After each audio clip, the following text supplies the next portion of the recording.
ভাই বক্তব্য রাখলেন, আপনারা বক্তব্য শুনেছেন।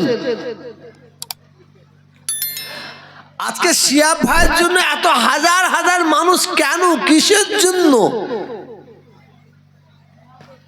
শিহাব ভাই তো একটা মানুষ, ও তো জিন নয়, ও তো ফেরেশতা নয়, ও তো আপনার আমার মতন একটা মানুষ।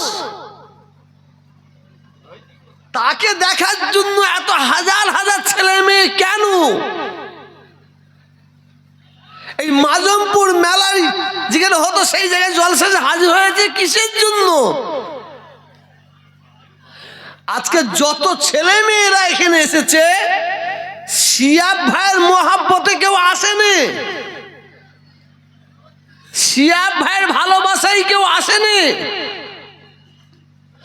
আজকে হাজার হাজার ছেলে মেয়েরা এখানে হাজির হয়েছে আল্লাহর বাইতুল্লাহ কাবা শরীফের ভালোবাসায়, আমার নবীর ভালোবাসায় তারা এসেছে। আগে কাবা শরীফ, তারপরে মদিনা শরীফকে ভালোবেসে তারপরে শিহাব ভাইকে ভালোবেসেছে। কারণ এই মানুষটা কত ভাগ্যবান, এই মানুষটার তাকদীর কত ভালো যে আমরা পয়সা থাকতো মক্কা শরীফ মদিনা শরীফে যেতে পারিনি। আমরা বখিল কিছু আছি। অনেকে বলে ছেলের বিয়ে দিয়ে যাব, মেয়ের বিয়ে দিয়ে যাব, তারা যেন মনে করে আমরা কত বছর বাঁচবো সেইটা আমরা সার্টিফিকেট পেয়ে গেছি। আজকে যে শিহাব ভাই পায়ে হেঁটে আল্লাহর বাইতুল্লাহ কাবা শরীফে গেছেন, মদিনা শরীফে রাসূলের রওজা মুবারক শরীফ জিয়ারত করেছেন, সেই নবী সেই কাবাকে ভালোবেসে আজকে এখানে এসেছে। এসে কি বলছে সবাই? শিহাব ভাই ধন্য, শিহাব ভাই ধন্য, শিহাব ভাই ধন্য। আমার বক্তব্যের দ্বারাই কি বলতে চাই যে বুঝার চেষ্টা করবেন। শিহাব ভাই কিন্তু এখানে বক্তব্য দিয়েছে, আপনার বক্তব্য শুনেছেন। শিহাব ভাইয়ের বক্তব্যের মাঝ থেকে কি পেলেন আপনারা? কি পেয়েছি আমরা? শিহাব ভাই যত বক্তব্য দিয়েছেন সবচেয়ে মূল্যবান বক্তব্য যেটা হচ্ছে নামাজের কথা বলেছেন। শিহাব ভাই কি বললেন? আমি পায়ে হেঁটে হজ করতে গেছি, আমি পায়ে হেঁটে হজ করতে গেছি বলে আমি জান্নাতি, এটা আমি শিহাব বলতে পারবো না। বাস্তবে তাই। শুধু শিহাব ভাই কেন, সারা পৃথিবী থেকে যত মানুষ হজ করেছে, হজ করতে যাবে, কোটি কোটি কোটি কোটি মানুষ হজ করছে, হজ করবে, আল্লাহ করান। কোন মায়ের লাল একটা কেউ বলতে পারবে না যে আমার হজ আল্লাহ কবুল করে নিয়েছেন, কেউ বলতে পারবে না। তবে ওই ব্যক্তি বলতে পারবে আমার হজ কবুল হয়ে গেছে, ওই ব্যক্তি বলতে পারবেন আমার হজ আল্লাহ কবুল করেছেন। কোন ব্যক্তি? যেটা আমি তোহা বলিনি, আমার বাপ 14 পুরুষ বলছে না, যে কথাটা স্বয়ং আল্লাহ রসুল বলে গেছেন। বলুন সুবহানাল্লাহ। আল্লাহ রসুল স্বয়ং নিজে বলছেন হুমা জান্নাতুকা ওয়া নারুকা। আমার বাপ দাদা 14 পুরুষ কেউ বলেনি, আল্লাহ নবী বলছেন হুমা জান্নাতুকা ওয়া নারুকা। যদি কোনো ছেলে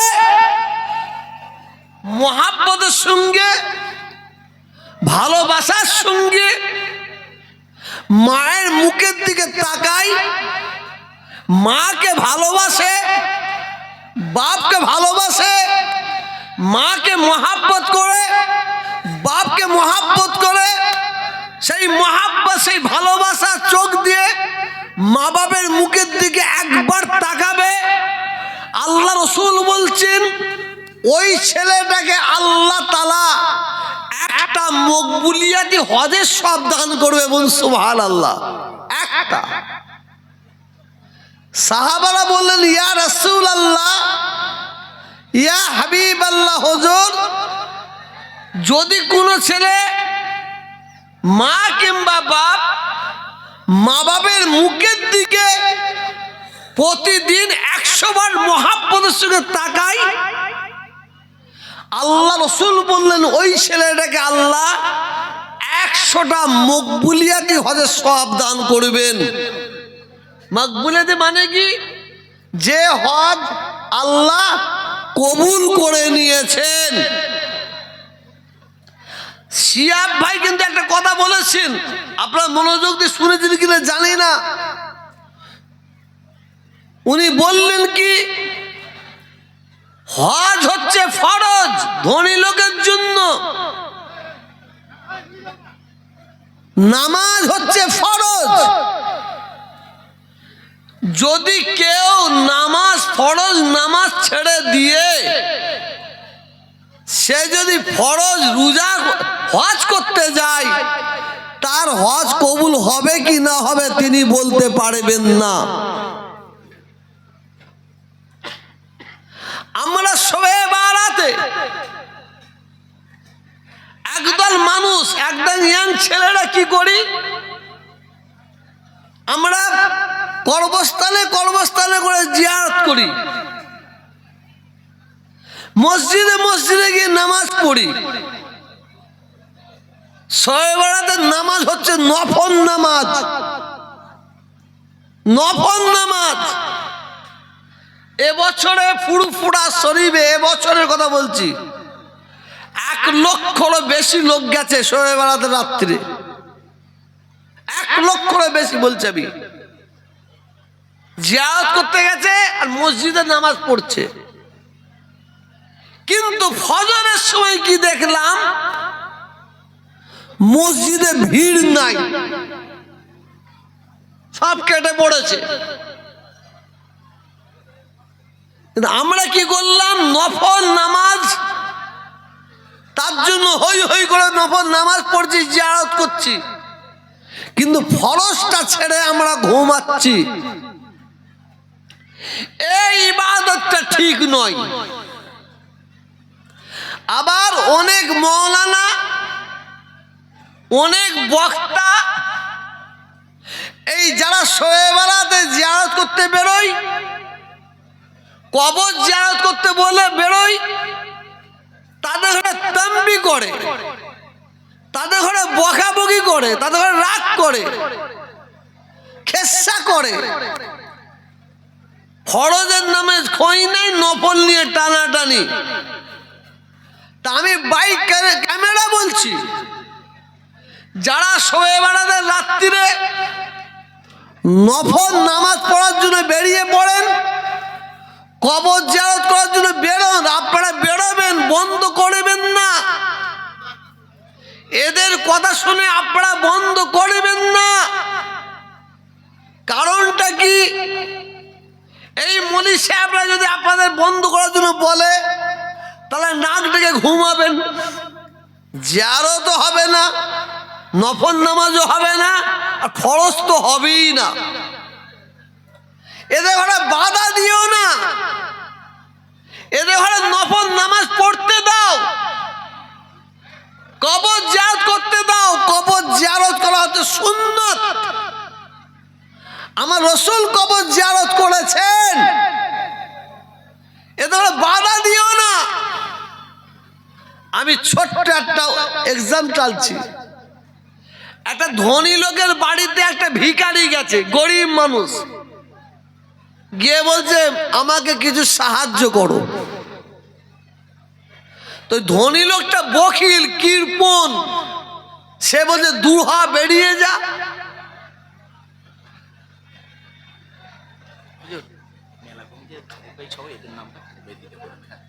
ভিখারি কিছুজন দূর দূর করে হাঁকিয়ে দিয়েছে, আর তারপর দিলে আবার গেছে বড় লোকের বাড়িতে, ধনীর বাড়িতে হাত পেতেছে, আবার দূর দূর করে হাঁকিয়েছে, আবার গেছে, আবার দূর দূর করে হাঁকিয়েছে। ভিখারি তো বলছে এ তো খুব ছ্যাঁচড়া ভিখারি, ধনী লোকটা বলছে এ তো খুব ছ্যাঁচড়া ভিখারি, আর ভিখারিটা বলছে এ তো খুব ছ্যাঁচড়া বড় লোক। তো বড় লোকটা ধনী লোকটা ও দেখছে ছ্যাঁচড়া ভিখারি যাবে না, অতএব কি করলো জানেন? ওই ধনী লোকটা চুলার মধ্যে, উনুনের মধ্যে হাত ভরে দিল, হাত ভরে দিয়ে এক মুঠো ছাই পাঁচ নিয়ে ওর হাতে দিল, হাতে দিয়ে বলছে তুই যা।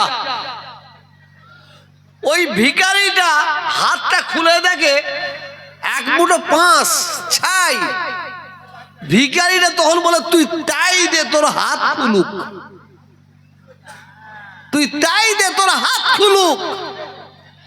আজকে যারা শবে বেড়াতে রাত্রিরে নফল নামাজ পড়তে যাচ্ছেন, জিয়ারত করছে, এদের বাধা দেবেন না, করতে দেন। কারণ এরা নফল পড়তে পড়তে ইনশাআল্লাহ একদিন ফরজ ধরে ফেলবে। কি ঠিক বলছি না ভুল বলছি বলুন? আসুন খুব মনোযোগ দিয়ে শুনুন। আমার শিয়াব ভাই, আমি ইনাকে নিয়ে একটু আলোচনা করি। ইনি যত বক্তব্য রেখেছেন, সবচেয়ে মূল্যবান বক্তব্য যেটা করে গেলেন, নামাজের কথা বলে গেলেন। কোরআন শরীফটা খুলে দেখুন, কোরআন শরীফটা খুলে দেখলে বুঝতে পারবেন কোরআন পাকের মধ্যে আল্লাহ তাআলা এক জায়গায় নয়, দু জায়গায় নয়, পাঁচ জায়গায় নয়, 10 জায়গায় নয়, 82টা জায়গায় আল্লাহ ঘোষণা করলেন ওয়াকিমুস সালাত, তোমরা নামাজ কায়েম করো, নামাজ প্রতিষ্ঠিত করো। নামাজের প্রতি আল্লাহ এত জোর দিলেন, আল্লাহ তো একবারই তো বলতে পারতেন ওয়াকিমুস সালাত, 82 বার বললেন কেন? কিসের জন্য? নামাজের মধ্যে আল্লাহ এত পাওয়ার, নামাজের মধ্যে আল্লাহ এত ক্ষমতা, এত শক্তি, এত মেডিসিন আল্লাহ ঢেলে দিয়েছেন। দুনিয়ার যত খারাপ কাজ আছে, অন্যায় কাজ আছে, গালিজ কাজ আছে, খারাপ কাজ থেকে, অন্যায় কাজ থেকে আপনাকে আমাকে বাঁচিয়ে নিতে পারে নামাজ। বলুন সুবহানাল্লাহ। নামাজ। আমি বেশি লম্বা চড়া করছি না, এখনই শেষ করব। আল্লাহ রসুল পৃথিবীর জমিনে কত বছর ছিলেন? 63 বছর। 63 বছর রসুল ছিলেন পৃথিবীর জমিনে। 63 বছর পরে রসুল যেদিন দুনিয়া থেকে বিদায় নিয়ে চলে যাবেন, শেষ নিঃশ্বাস ত্যাগ করবেন, রসুলের রূহ মুবারক হযরতে আজরাইল আলাইহিস সালাম কবজ করে নিয়ে চলে যাবেন। রসুলের জীবনের শেষ আওয়াজ ছিল ইন্তেকালের সময়, এর পরে আর কোনো কথা বলবেন না, শেষ কথা সালাত, সালাত, সালাত। অতএব শুধু নিজে নামাজ পড়লে হবে না। ইয়া আইয়ুহাল্লাযীনা আমানু কু আনফুসাকুম ওয়া আহলিকুম নারা। আল্লাহ বলছে তুমি নিজে নামাজ পড়ো, তুমি নিজে হিদায়াত হও,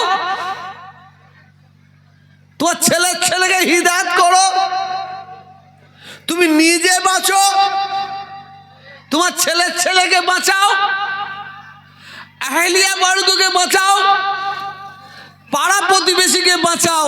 আল্লাহ কোথা থেকে বাঁচাবো? আল্লাহ বলছেন জাহান্নামের আগুন থেকে বাঁচা। আজকে এত সুন্দর জলসা, লক্ষ লক্ষ টাকা খরচা করে এই জলসার আয়োজন। এই জলসায় 3 প্রকারের মানুষ আছে, 3 প্রকার। এক প্রকারের মানুষ আছে কেমন সাজানো হচ্ছে একটু দেখবো, আর এক প্রকারের মানুষ আসছে কোথায় মেয়েরা ঘুরছে, মেয়ে ছেলেরা কোথায় ঘুরছে সেই জায়গায় একটু যে ঘাই মারবো। আর এক প্রকারের জলসা হচ্ছে, জলসায় লোক আছে যে যেখানে আল্লাহ এবং আল্লাহ রসুলের কথাবার্তা হচ্ছে সেই জায়গায় বসে বসে শুনবো। আজকে আমরা যারা এই জলসায় এসেছি মনে রাখবেন, আমিও জলসায় বসে ওয়াজ করছি, মনে রাখবেন ইন্নামাল আমানু বিন্নিয়াত। কে কি উদ্দেশ্য এসেছেন,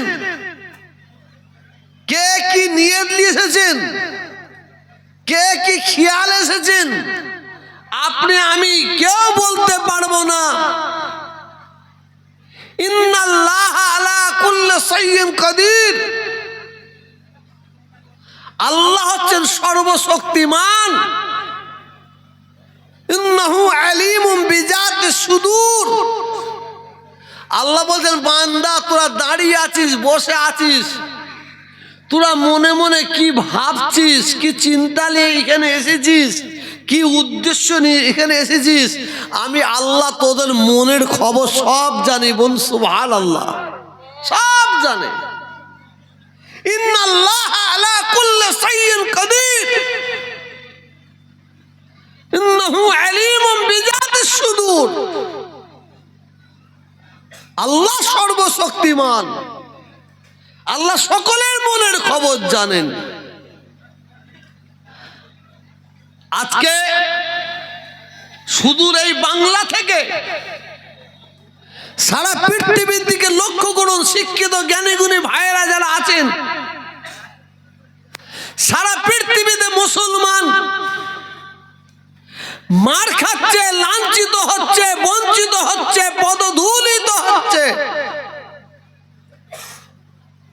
এর কারণটা কি? আপনি প্যালেস্টাইনের দিকে তাকান, ওই ইসরায়েল বেঈমান, খবর দেখেন, নিউজ দেখেন, ওই ইসরায়েল বেঈমান দুটো নয়, চারটে নয়, নিউজে পাওয়া যাচ্ছে, যেটা ছোট করে দেখায়, 44,000 মানুষকে মেরেছে, বাচ্চা বাচ্চা শিশুগুলোকে শহীদ করেছে, মা বোনদের শহীদ করেছে। 44,000 নয়, ওইটা 1,44,000 ধরলে ভুল হবে না। প্যালেস্টাইনের অপরাধটা কি? হিটলার ইহুদিদের মেরে শেষ করে দিচ্ছে, মেরে শেষ করে দিচ্ছে। তো হিটলার কি বলে গেল? আমি যদি সব ইহুদিদের মেরে দিই, তো একদিন কিছু মানুষ আমার সমালোচনা করবে। অতএব ইহুদি সবকে না মেরে 1%, 2% ইহুদিকে রেখে দিল, আর বাকি সব পিঁপড়ে মারা করে দিল। ওই ইহুদিদের থাকার জায়গা নেই, খাবার জায়গা নেই, শোয়ার জায়গা নেই। ওই ইহুদিদের প্রতি দয়া হলো কাদের? প্যালেস্টাইনি মুসলমানদের। ওরা একটা ছোট্ট জায়গা দিল, তোমরা এখানেই থাকো, জীবন যাপন করো। ওই ইহুদিরা থেকে আজ 10 হাত, কাল 20 হাত, কাল 50 হাত নিতে নিতে আজকে ইসরায়েলের যে জায়গাটা ইসরায়েল দখল করা আছে, ওইটা হচ্ছে প্যালেস্টাইনের জায়গা। সেই প্যালেস্টাইনি আজকে নিজের ক্ষমতা অর্জন করে আমেরিকা বেঈমান বাচ্চাকে সঙ্গে করে নিয়ে প্যালেস্টাইনের বাচ্চা শিশু থেকে শুরু করে মা বোনকে হত্যা করছে। আর 57টা মুসলিম রাষ্ট্র, 57টা মুসলিম রাষ্ট্র চুপ, একদম কি চুপ না, শুধু হাত গুটোচ্ছে আর বলছে দেখে নেব, শুধু হাত গুটোচ্ছে আর বলছে দেখে নেব। ওদের ওই অবস্থা দেখে আমার মনে পড়ে যায়, স্বামী স্ত্রী একটা ঘরে শুয়েছে, মুসুরি খাটিয়ে শুয়ে আছে, মুসুরি খাটিয়ে শুয়ে আছে। হঠাৎ বউয়ের ঘুম ভেঙে গেছে, বউ ঘুম থেকে উঠে দেখে ওই দিওয়ালে পাঁচিলের ওপরে একটা চোর বসে আছে। তো বউ তখন স্বামীকে লাড়াচ্ছে, লাড়িয়ে বলছে ওঠো না গো, ওঠো না, চোর এসেছে। বলে দাঁড়া না, কি করে দেখি। আবার দিওয়াল থেকে ঝাম মেরেছে, নিচে নেমে পড়েছে, বলে ঢুকে পড়েছে গো। বলে দাঁড়া না, কি করে দেখি। ঘরের দরজা খুলে ফেলেছে, বউ বলছে ওকে ঘরে ঢুকেছে গো। বলছে দাঁড়া না, কি করে দেখি। যখন বাক্সর কাছে গিয়ে মাল মেটেরিয়াল সব গুছিয়ে পুটলির মধ্যে ব্যাগের মধ্যে ভরছে, তখন বলছে দেখো না সব মাল নিয়ে নিচ্ছে গো। বলে দাঁড়া না, কি করে দেখি। ঠিক 57টা মুসলিম রাষ্ট্রের হাল